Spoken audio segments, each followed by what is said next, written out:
Hi, my name is Aiden Weatherbee. The date is March 19th, 2021, and I will be talking about reaching orbit, the different types of orbit, and the disadvantages and advantages of each type of orbit. I will first explain exactly what reaching orbit is and how rockets get there. Imagine this is Earth. Getting into orbit means circling the planet. So you would think you would do something like this, but think of it like throwing a rock. Standing on Earth's surface, the faster you throw a rock, the farther it goes. At some point, if you could throw fast enough, you could throw it all the way around Earth and back to yourself.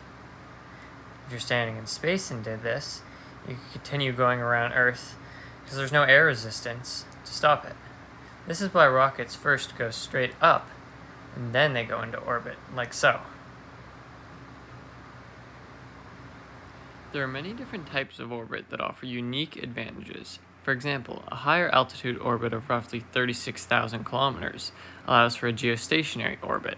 This allows the satellite to stay over the same part of the world by matching the Earth's rotation. This type of orbit offers a lot of coverage and is commonly used for television so that the receiver can point at the same spot in the sky at all times. You can also launch into low Earth orbit.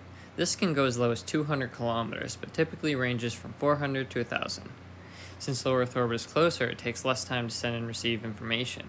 There's also less launch costs associated with low Earth orbit, but this means that you'll have a lower range and a lower lifespan than geostationary orbit. There are also very complex orbits such as the sun-synchronous orbit.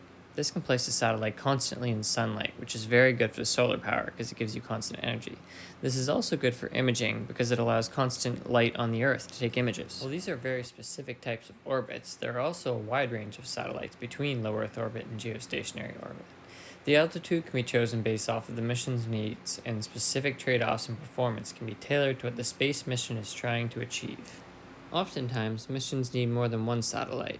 Recently, for example, many missions have been using constellations of hundreds or even thousands of satellites in order to maintain worldwide coverage while still keeping the advantages of low Earth orbit, such as low latency.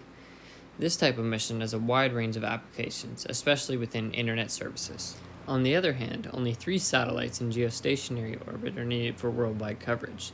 This type of mission is used when worldwide coverage is needed, but high accuracy and positioning is not. GPS services sometimes use a similar mission architecture. While all of the other examples I have shown have been about Earth-based missions, these very same types of orbits can be applied to other planets. The only difference would be that different planets may need the satellite to travel faster or slower depending on how different the gravity is. Thank you for watching my video on some of the different types of orbits, and I encourage any questions you may have about the video.